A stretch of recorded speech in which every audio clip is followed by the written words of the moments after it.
आझाद मैदानाचा एक मोठा इतिहास आहे आणि इथूनच एक नवा इतिहास घडवण्यासाठी मुख्यमंत्री एकनाथ शिंदे शिवसेना दसरा मेळावा या आझाद मैदानात करतात। माझ्यासोबत राज्याचे मंत्री दीपक केसरकर सर आहेत। सर, इतिहास घडवणारी ही जागा आहे, इथून इतिहास घडेल असं एक विश्वास तुमच्या सर्व कार्यकर्त्यांना, पदाधिकाऱ्यांना, लोकांना आहे। हा इतिहास म्हणजे शिवसेनेचा इतिहास आहे। शिवसेना कशी स्थापन झाली यालाच एक इतिहास आहे आणि तो इतिहास हा जाज्वल्य असं जे एक ऊर्जा निर्माण केली मराठी तरुणांमध्ये बाळासाहेबांनी निर्माण केली, मुंबईच्या संदर्भात एक जागृती निर्माण केली, तो बाळासाहेबांचा विचार होता। सुरुवातीला महाराष्ट्राच्या हितासाठी स्थापन झालेली शिवसेना, कारण संयुक्त महाराष्ट्राचा लढा होता, ते एक कॉज होतं आणि ज्यावेळेला मुंबई महाराष्ट्राला मिळाली त्याच्यानंतर जे सर्व पक्ष एकत्र आले होते ते सगळे त्याच्यापासून लांब जायला लागले आणि त्यावेळेला प्रबोधनकार ठाकरे हे त्या लढ्याचं एक प्रमुख जे नेते होते, 4-5 जे प्रमुख नेते त्याच्यापैकी एक प्रबोधनकार ठाकरे होते आणि त्याच्यामुळे प्रबोधनकारांना असं वाटत होतं की हा लढा हा मराठी माणसासाठी जिवंत राहिला पाहिजे आणि म्हणून त्यांनी त्यावेळेलासुद्धा म्हटलेलं होतं की मी माझं बाळ महाराष्ट्राच्या झोळीत घालतो आहे आणि तो इतिहास आहे महाराष्ट्राच्या हिताचा, मुंबईच्या हिताचा आणि तो लढा बाळासाहेबांनी पुढे चालू ठेवत असताना हिंदुत्वाकडे बाळासाहेब कधी वळले हे आपल्याला सगळ्यांना माहिती आहे आणि तो एक इतिहास आहे जो जाज्वल्य लढा हिंदुत्वासाठी त्यांनी दिला आणि त्यांचं व्यापक हिंदुत्व होतं की ज्याच्यामध्ये ते म्हणतात की हिंदुस्थानाच्या भूमीवर जो जो प्रेम करतो तो हिंदू, आणि तो व्यापक लढा घेऊन ते पुढे गेले। ज्यावेळेला आपण हिंदुत्वाचा विचार सोडला त्यावेळेला हिंदुत्व मानणारे अनेक कार्यकर्ते त्यांचं स्पष्ट मत होतं की आपण या विचाराबरोबर आणि युतीच्या विचाराबरोबर गेलं पाहिजे आणि हा विचार खरं तर उद्धवसाहेबांनासुद्धा मान्य होता आणि त्याच्यामुळेच ते मोदी साहेबांबरोबर त्यांची मीटिंग झाली आणि त्यांनी युतीची पुनर्स्थापना करण्याचं मान्य केलेलं होतं।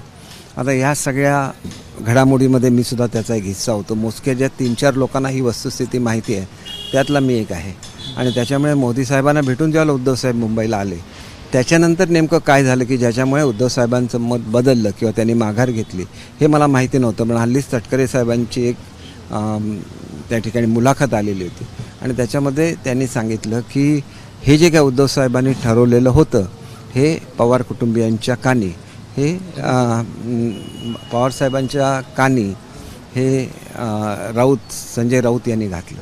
आता ह्याच्यामध्ये कोणी मोडता घातला तर ते संजय राऊतांचं आणि पवारसाहेबांच्यावर असलेलं प्रेम सर्वांना माहिती आहे। त्याच्यामुळे हे कळल्यानंतर ह्याच्यामध्ये कुठेतरी खोडा बसला, नाहीतर त्यावेळेला जे घडणार होतं की हिंदुत्वापासून लांब गेलेली शिवसेना पुन्हा एकदा हिंदुत्वाकडे येणार होती, ते सगळं तिथंच थांबलं आणि हे सगळं एकनाथ शिंदे साहेबांना माहिती आहे, सुभाष देसाईंना माहिती आहे, सगळ्यांना माहिती आहे, अनिल देसाई साहेबांना माहिती आहे। म्हणजे आता कोण बोलत नाही, आमच्यासारखे लोक असतात जे खरोखर पुढाकार घेतात की ज्यांना वाटतं की मी बाळासाहेबांच्या विचारासाठी शिवसेनेला आलो, नाही तर मी शिवसेनेत का आलो असतो, मला भाजपकडून ऑफर होती, मला स्वतः पंतप्रधान सहभागी करून घेणार होते पक्षामध्ये, मी त्यावेळेलाच कॅबिनेट मंत्री होऊन गेलो असतो।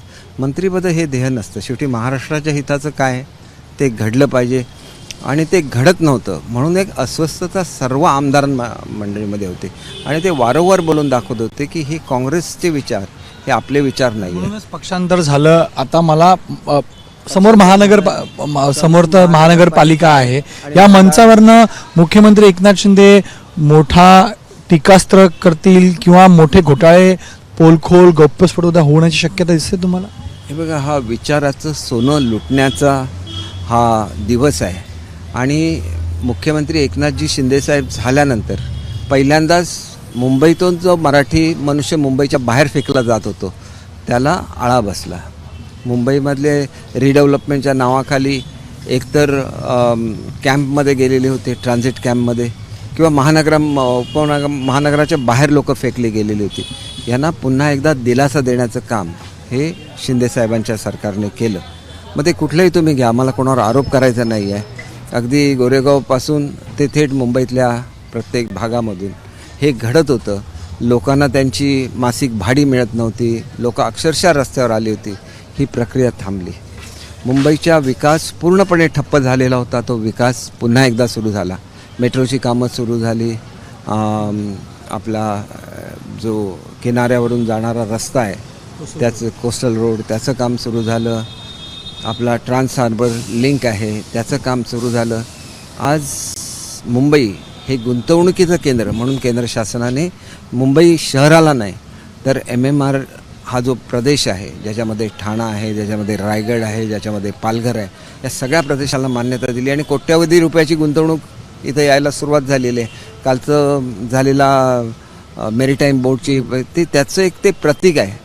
एखादी इंडस्ट्री गेल्यानंतर तुम्ही म्हणता की महाराष्ट्रातून ही गुंतवणूक बाहेर चालली आणि महाराष्ट्रात आता ज्यावेळेला गुंतवणूक येते आहे आणि जी नवीन पॉलिसी शिंदेसाहेबांनी आणली मेरीटाईमची, त्याच्यामुळे बंदराला जोडून इंडस्ट्रियल एरिया ही नवीन कन्सेप्ट आली आणि त्याच्यात गुंतवणुका झाल्या. हेच मुद्दे उद्या असणार आहेत. खरी शिवसेना किंवा शिवसेना निवडणूक आयोगानं तुम्हाला दिलेली आहे. विचार खरे कोणाचे हा एक मुद्दा आहे. अजूनही उद्धव ठाकरेकडे म्हणतं की खरी शिवसेना आमची, खरा दसरा मेळावा आमचा. उद्याचा दसरा मेळाव्याचं वैशिष्ट्य काय असणार आहे? हे बघा, दसरा मेळावा हे विचाराचं सोनं लुटायचं असतं आणि ते विचारच सोडले आणि काँग्रेसच्या विचाराबरोबर गेला तर तुम्हाला काँग्रेसची विचार मांडण्याची मुभा आहे. आम्ही कोणी त्यांना अडवू शकत नाही. त्यांनी समाजवादी पक्षाबरोबर सुद्धा हे केलेलं आहे. ज्यांच्याशी एका काळी बाळासाहेबांनी संघर्ष केला त्या सगळ्याच पक्षांची त्यांनी आघाडी केलेली आहे. त्यांची कदाचित राजकीय गरज असेल, परंतु आपण मूळ विचार सोडता कामा नये जो बाळासाहेबांचा विचार आहे. आणि बाळासाहेबांचा विचार आणि त्याचं सोनं लुटणं हा शिवसेनेला दसरा मेळावा म्हणतो. वर्ल्ड रेकॉर्ड आहे बाळासाहेबांच्या नावाने की लाखाच्या दसऱ्याच्या सभा कंटिन्युअस घेणारा दुसरा कुठलाही नेता संपूर्ण जगामध्ये झाला नाही, ते बाळासाहेब होते. आणि त्याच्यामुळे लाखांची सभा ही बाळासाहेबांचे विचार ऐकायला यायचे. आम्ही त्या विचाराबरोबर जातोय आणि त्याच्यामुळे त्या विचाराचा वारसा हा एकनाथ शिंदे साहेबांना आहे. आणि त्यांच्या मनामध्ये होतं की माझा एक शिवसैनिक मुख्यमंत्री व्हावा. शिवसैनिक झालेला आहे आणि समोर महापालिका आहे. मिशन महानगरपालिकाचा रणशिंग उद्या फुंकला जाईल. मिशन महापालिका आणि मिशन महाराष्ट्र, महाराष्ट्राचा सुद्धा संपूर्ण विकास हे रणशिंग उद्या फुंकलं जाईल. आणि त्याच्यामुळे टीका करणारे टीका करत राहतात. त्यांच्यावर टीका करणं म्हणजे विकास नाही. आज शेतकऱ्यांसाठी वेगवेगळ्या ज्या स्कीम झाल्या तो विकास आहे. 1 रुपयामध्ये शेतकऱ्यांना विमा मिळतो हा विकास आहे. आज इंडस्ट्रीयल मोठी गुंतवणूक महाराष्ट्रामध्ये आपण 3ऱ्या क्रमांकावर होतो, 1ल्या क्रमांकावर घेतलो, याला महाराष्ट्र म्हणतात. मुद्दे ठेवले जातात. दीपक केसरकर सर इथं स्पष्ट करतात की महानगरपालिका आणि महानगरपालिकाच्या मिशन महाराष्ट्र, मिशन BMC असे हे मुद्दे आणि जनतेला साठी केलेले विकास हेही उद्या मुख्यमंत्री एकनाथ शिंदे या मंचावरनं उपस्थित करतील. कॅमेरामॅन अरविंद वारगेसह गणेश ठाकूर, ABP माझा, मुंबई. ABP माझा, उघडा डोळे बघा नीट.